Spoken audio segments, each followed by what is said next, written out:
Hi, this is AJ, your English teacher, and today I want to tell you a story about one of my early experiences as a new English teacher.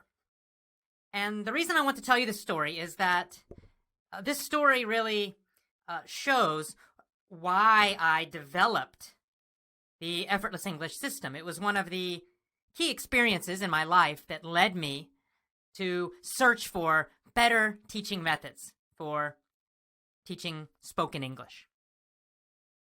So this story begins, several years ago, many years ago, actually, at one of my early jobs as an English teacher. In fact, I was not a full English teacher. I was just an assistant English teacher. And I was teaching in Japan, in a small village in northern Japan. And I was helping to teach middle school students. And so there was a Japanese English teacher, so a Japanese person was the main teacher. She was the main teacher, and I was the assistant teacher. And mostly I just sat there and watched her teach and smiled a lot. And sometimes she had me, read something from a book or something like that. So I really didn't do very much teaching. But I remember the first day of classes, So the Japanese teacher of English, and I walk into this class of middle school students. And because this was a small town, the students were really, really sweet. Very, very, very nice, kind, wonderful students. So we walk in, we go to the front of the class, and I look out, and I see all these young middle school students, and they're sitting at their desk very eagerly. They all have little notebooks and little pencils and pens arranged very neatly on their desk. And they're all looking up at the teacher and at me with these big eyes, smiling. And of course, they're very curious about me because I was this strange foreigner from America. And because it's a tiny little village in Japan, they didn't usually see foreign people. So here they have this blue-eyed foreign guy in their class. And they're all very excited and they're looking at each other and very eager and excited to start English class. So the teacher, the main teacher, who was Japanese, she stood up and, she said some stuff in Japanese, and all the kids stood up and they all bowed to us. And then, we bowed back to them. They sat down and then they picked up their pens and pencils to take notes. And the teacher grabbed a piece of chalk and wrote an English sentence on the board. I don't remember what the exact sentence was, but let's say the sentence was, the boy gave a pen to the girl. So she writes this on the board. The boy gave a pen to the girl. Or to a girl. So the students they're all looking up very eager. And then they all grab their pens and they write the sentence in their notebook. They're ready for English, right? Ready to learn English. They're smiling and eager. So then the Japanese teacher turns and begins talking in Japanese to the students. So she's saying, I can't speak much Japanese, so that's my impression of Japanese. So she's speaking in Japanese. Talking in Japanese. And I'm sitting to the side just watching, not understanding anything. So as the teacher's talking, the kids are taking notes. They're writing very fast in their notebooks. They're all looking down and very serious, taking notes. And this goes on for, several minutes. Then the teacher walks over and grabs like a blue piece of chalk and circles the word the, right? The boy.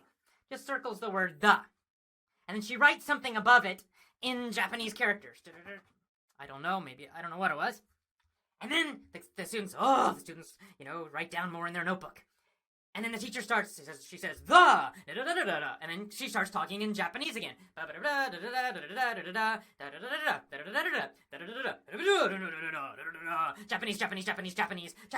Japanese, more Japanese. The students are writing and taking notes, writing some more. The teacher just keeps talking in Japanese, talking in Japanese. And I'm sitting on the side, just watching all of this and thinking, I I don't understand anything. What's happening? What is she saying? It's only one word. What could she possibly be saying about this one word, talking for such a long time? But she continued and continued and continued. And then finally, after, 5 minutes, 10 minutes, she stopped, grabbed another piece of chalk, and underlined the word boy. She says, boy, boy des. It's kind of, des is Japanese, D-E-S-U, the Japanese word. So she says, boy des. And she says, boy, subject. And then, Japanese.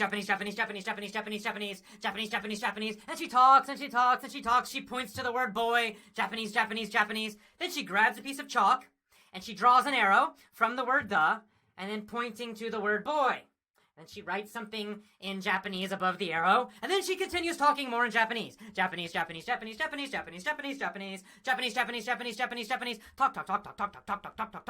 Japanese. And then finally the kids are taking notes, filling pages of notes. Next page, they're still writing, looking so serious and eager.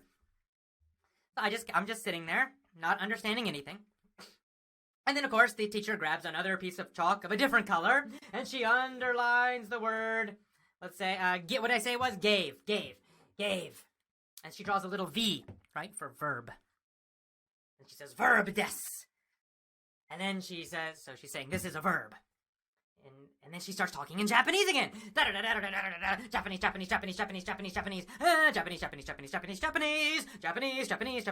On and on and on and on and on and on. And the kids are writing notes. Writing. And I'm looking totally confused.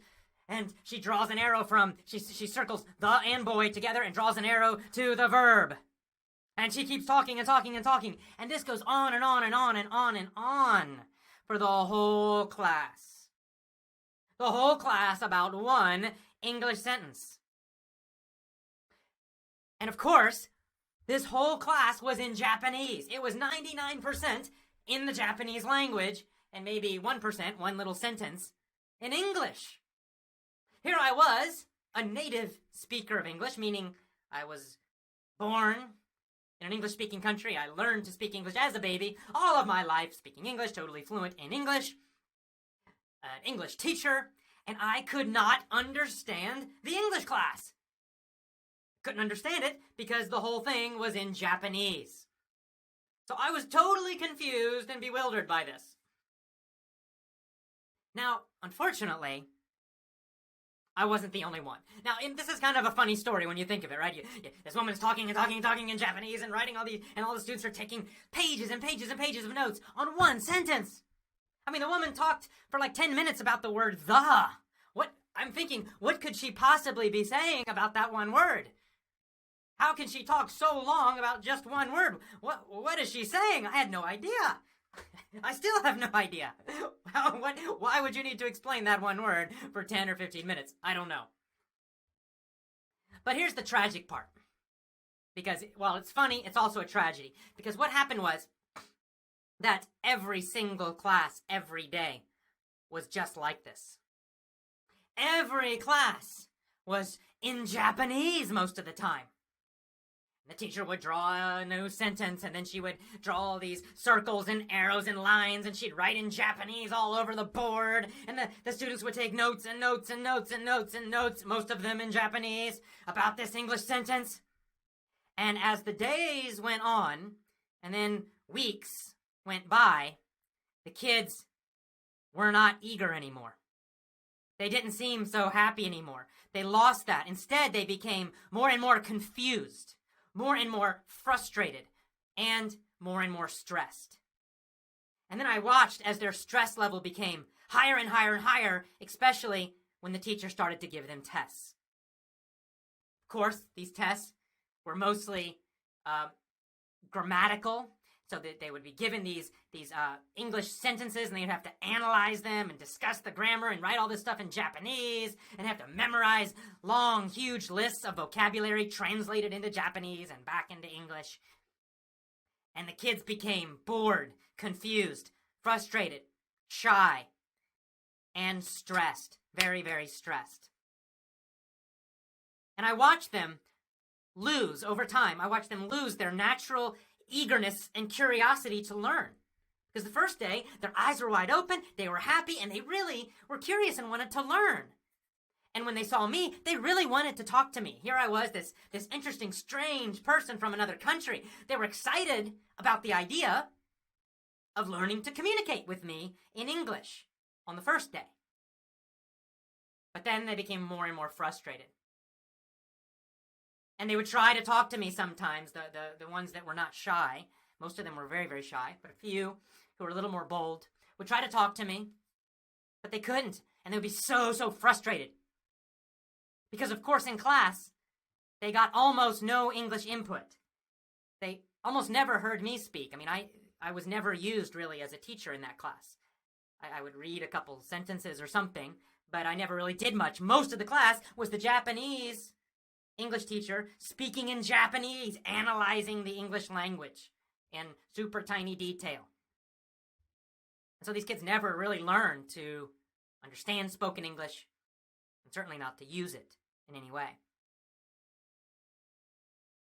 And the tragic part for me, and this is what affected me so much, and where I really began to feel that something was wrong. And that's the feeling I had by the end of that semester, watching that class and a couple other classes. It was exactly the same in all the classes. And I'm sitting there watching these children's natural love of learning and curiosity crushed and destroyed. That's what the school system did to them. That's what their English class did to them. It destroyed their natural desire to learn, their natural curiosity, and their natural ability to learn. Because if taught in the right way, those kids would have improved and learned English very, very well. They would have improved their speaking very fast and their understanding very quickly.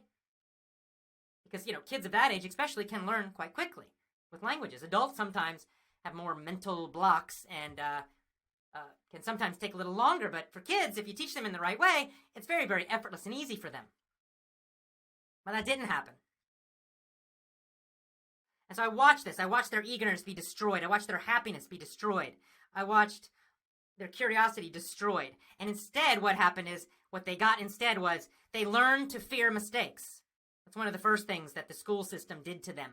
In English class, other classes too, but I was watching the English class. They learned to fear mistakes because they had to take all these tests and analyze the grammar. And if they got a mistake, what happened? The big red X, right? They lost points on the test. They got a bad grade on the test. Because they couldn't analyze the grammar properly, which is a useless skill for real English of any kind. It's useless in the real world. But it doesn't matter. That's what they were tested on. And so what they learned was, I have to avoid mistakes. Mistakes are bad. If I make a mistake, I'm going to lose points. My grade's going to go down. My parents will be unhappy. The teacher will be unhappy. Sometimes they would have to stand up and give an answer in the class. And if they made a mistake, the teacher would say, no, that's wrong.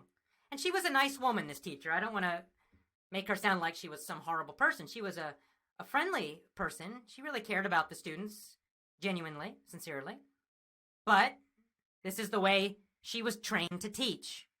And she was in a traditional, normal Japanese school system. And it's not just Japan, because I've seen this same way of teaching everywhere in the world, more or less. So it's not that she was a bad person, it's just that the method of teaching was bad. And this had a strong effect on me as a young new teacher. And I realized something is wrong. Something is wrong with our education system. Something is wrong with our schools. Because the students are not succeeding. They are not learning to speak English at all. Or if they do learn to speak a little bit, they also learn to be hesitant and nervous and afraid when they speak. They're afraid to make mistakes, which is crazy. I make mistakes when I speak English. I make grammar mistakes all the time when I'm speaking. I'm just not thinking, I'm talking fast. I make a grammar mistake. So what? Doesn't matter. And if I make a grammar mistake while writing, it's also not a big deal.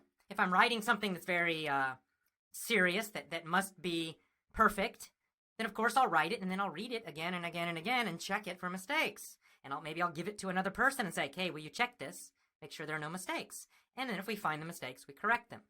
Okay? It's not like that's normal for most people. Even professional writers who make millions of dollars writing books, they make mistakes. They make grammar mistakes, spelling mistakes. That's why they have editors, professional editors, who check all their stuff and find the mistakes and then help them correct them. So everybody makes mistakes. The problem is when you're afraid to make a mistake, it destroys your fluency. It destroys your ability to speak easily and automatically. Because you keep stopping yourself, checking yourself. Oh my God, I'm going to make a mistake. So then you start thinking too much. You no longer speak naturally. And so if this happens to you in the school system, it can become difficult to break. And that's what I see so much with so many students all over the world, is that they may know a lot of grammar. Usually they know so much grammar, too much grammar. They may have memorized a lot of vocabulary, but when it comes time to speak, they're nervous and they have all these problems with speaking. And they also have lots of problems with understanding native speakers, people who are totally fluent and come from an English-speaking country. Because, of course, in school, most students, just like those young Japanese students, never get to really listen to lots and lots and lots of English that they understand. That's easy enough for them to understand. And so I saw all this and I realized something is wrong. The school system is destroying these students. It's killing their happiness. It's filling them with doubts. It's not making them confident. It's doing the opposite. It's destroying their confidence and making them worried and full of doubt, afraid to make mistakes. Other students would just become bored. Like, English is so boring. This is so boring. This teacher just talking and talking and talking and analyzing these sentences. And what's the point? Why do I need to do this? It's pointless. It doesn't help me in any way. And it's true. Those students are correct.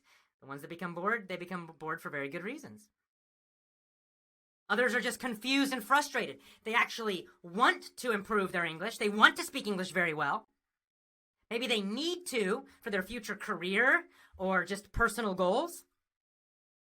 But they're frustrated because they don't know how. Because in school, they were always taught in this way, always to analyze grammar, always to be obsessed about mistakes and worry about mistakes and try to be perfect all the time.